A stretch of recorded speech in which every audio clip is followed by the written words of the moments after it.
অবৈধ বাংলাদেশী যদি ক'ৰবাত আছে সঁচা অৰ্থত, তেনেহ'লে অসম আৰক্ষীয়ে এই ক্ষেত্ৰত ব্যৱস্থা লওক, আমাৰ কোনো আপত্তি নাই।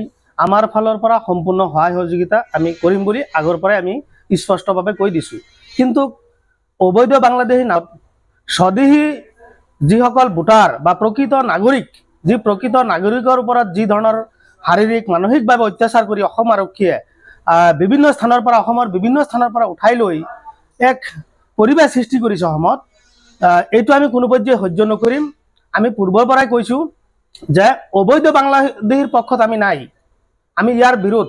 কিন্তু অবৈধ বাংলাদেশীৰ নামত যদি স্বদেশী আমাৰ অসমৰ প্ৰকৃত নাগৰিক, ভাৰতৰ প্ৰকৃত নাগৰিক, তেওঁলোকৰ বিভিন্ন নথি পত্ৰ থকা সত্ত্বেও আজি সেই মানুহখিনিক যদি অত্যাচাৰ কৰে, কোনো পৰ্যায়ে সংগ্ৰাম পৰিষদে মানি লোৱা নহ'ব। আমি স্পষ্টভাৱে কৈ দিছোঁ যে এইটো এটা সম্পূৰ্ণভাৱে ৰাজনৈতিকৰণ কৰি আছে মুখ্যমন্ত্ৰী ডাঙৰীয়াই। 2026 চনত বিজেপিৰ হাতত কোনো ধৰণৰ ইছ্যু নাই।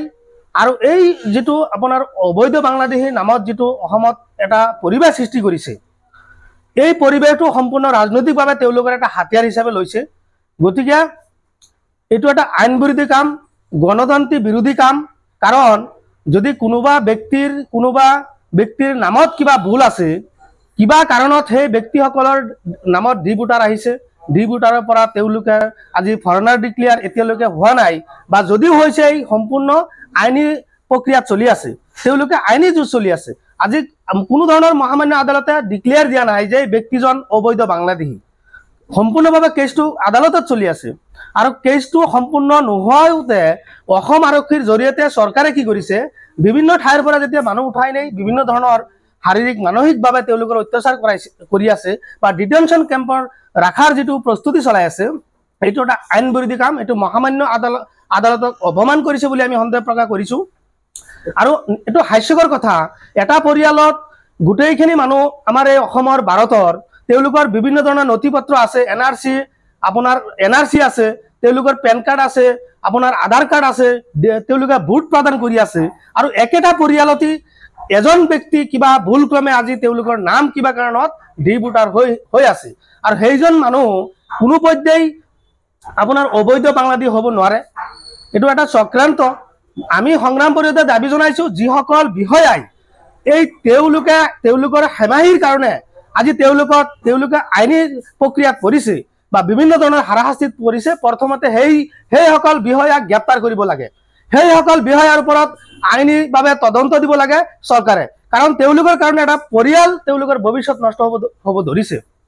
গতিকে মুখ্যমন্ত্ৰী ডাঙৰীয়াৰ যিটো হিটলাৰী শাসন, যিটো স্বৈৰাচাৰী শাসন, যিটো একনৈত্যবাদ যিটো শাসন, এই শাসনটো বন্ধ কৰিবলৈ আমি বিভিন্ন সময়ত দাবী উত্থাপন কৰি আহিছোঁ। কেৱল মুছলমানৰ নাম লৈ, অবৈধ বাংলাদেশীৰ নাম লৈ সাধাৰণ মানুহক হাৰাশাস্তি কৰাটো আমি কোনো পৰ্যায়ে মানি নল'ম। প্ৰয়োজন সাপেক্ষে আমি গণতান্ত্ৰিকভাৱে অসমজোৰা আমি আন্দোলন গঢ়ি উঠাম। ৰাজপথত হাজাৰ হাজাৰ মানুহ আমি লৈ পেলাই গণতান্ত্ৰিকভাৱে আন্দোলন কৰিম। তাতে যদি কিবা অপ্ৰীতি পৰিস্থিতি সৃষ্টি হয়, কিবা অঘটন হয়, এইটো সম্পূৰ্ণভাৱে অসম চৰকাৰে দায়ী হ'ব, বিজেপি চৰকাৰে দায়ী হ'ব। আৰু সেই ক্ষেত্ৰত অসম চৰকাৰ বা অসম আৰক্ষীয়ে সাজু হৈ থাকিবলৈ আমি আহ্বান জনাইছোঁ। আমি সংখ্যালঘু হ'ব পাৰোঁ, আমি মুছলমান হ'ব পাৰোঁ, আমি বোবা নহয় যে আমি তেওঁলোকে যিটো ক'ব আমি সেইটো মানি ল'ম। আজি আপোনালোকে চাইছে, মানুহ আজি উঠাই লৈ পেলাই তেওঁলোকৰ মাজত এটা হাহাকাৰ পৰিৱেশ সৃষ্টি কৰিছে। কাৰণটো কি? ইমান দিন চৰকাৰ ক'ত আছিল? ইমান দিন আৰক্ষী ব্যৱস্থাটো ক'ত আছিল? আজি তেওঁলোকৰ আইনী প্ৰক্ৰিয়াত কাম চলি আছে, আৰু সম্পূৰ্ণ নহওঁতেই তেওঁলোকে যিটো নাটক ৰচিছে অসমৰ মানুহে নিশ্চয় গম পাইছে। আৰু এইটো সংখ্যালঘু হোৱাৰ কাৰণে, মুছলমান হোৱাৰ কাৰণে বাছি বাছি দাড়ি টুপি লংগিলা মানুহখিনিক উঠাই লৈ গৈ আছে। কাৰণটো কি? এইটো আমি জানিবলৈ একো বাকী নাই। অসমৰ মাননীয় মুখ্যমন্ত্ৰী ডাঙৰীয়াক আমি পুনৰবাৰ আহ্বান জনাইছোঁ যে আপুনি কেৱল নিৰ্বাচনী বৈতৰণি পাৰ কৰাৰ কাৰণে এই নাটকটো নকৰিব। কাৰণ তেওঁলোকৰ আত্মসন্মান আছে। আজি দুদিন ধৰি মৰিগাঁৱত এজন শিক্ষক, যি শিক্ষকে আজি ইমান দিন ধৰি শিক্ষকতা কৰি আছে, হাইস্কুল পাছ কৰিছে, হায়াৰ ছেকেণ্ডেৰী পাছ কৰিছে, BA পাছ কৰিছে, তাৰ উপৰিও সেই মানুহজন কেনেকৈ বাংলাদেশী হয়? আৰু এটা পৰিয়ালত এজন চাকৰি কৰি আছে চৰকাৰৰ আণ্ডাৰত, আৰু সেই পৰিয়ালতো কিছুমান মানুহ এনেকুৱা অৱস্থা অবৈধ বাংলাদেশী বুলি ঘোষণা কৰিছে। হয়, আমি অবৈধ বাংলাদেশীৰ পক্ষত নহয়।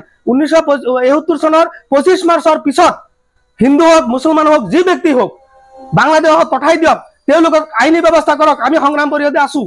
কিন্তু 1971 চনৰ 25 মাৰ্চৰ আগমুহূৰ্তত যি ধৰ্মই নহওক প্ৰত্যেক মানুহে প্ৰত্যেক ব্যক্তিয়ে এই অসমৰ এই ভাৰতৰ নাগৰিক হয়। তেওঁলোকৰ ওপৰত হাৰাশাস্তি কৰাটো আমি কোনো পৰ্যায়ে মানি নল'ম।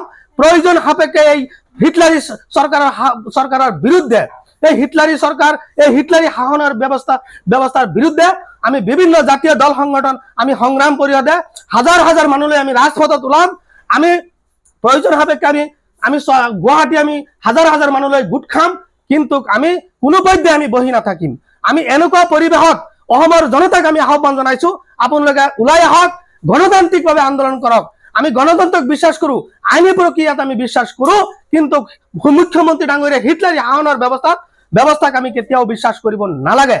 গতিকে আমি সংবাদ মাধ্যমৰ চেনেলৰ জৰিয়তে আমি আহ্বান জনাইছো, অতি ভদ্ৰতাৰে আমি আহ্বান জনাইছো যে 2026 চনৰ নিৰ্বাচনী বৈতৰণি পাৰ কৰাৰ কাৰণে কোনোবা ব্যক্তিৰ ভৱিষ্যত আপুনি নষ্ট নকৰিব। ইতিমধ্যে জানে এই চৰকাৰ গঠন হোৱাৰ পিছত বিভিন্ন ক্ষেত্ৰত চৰকাৰ ফেইলৰ। আজি মূল্যবৃদ্ধিৰ ক্ষেত্ৰত হওক, বিভিন্ন ক্ষেত্ৰত হওক, এই অসমখন আজি বিভিন্ন ক্ষেত্ৰত আজি ডুব গৈছে। গতিকে এইখিনি ইস্যু ডাইভাৰ্ট কৰিবৰ কাৰণে কেৱল বাছি বাছি মানুহখিনিক উঠাই আছে, বাছি বাছি লংগি টুপি দাড়িওলা মানুহখিনিক আজি উঠাই আছে। ইস্যু ডাইভাৰ্ট কৰিবৰ কাৰণে সংখ্যালঘুৰ ওপৰত এনেধৰণৰ হাৰাশাস্তি কোনোপধ্যে বন্ধ কৰিব লাগিব, অন্যথাই আমি সংখ্যালঘু সংগ্ৰাম পৰিষদে আমি বহি নাথাকিম।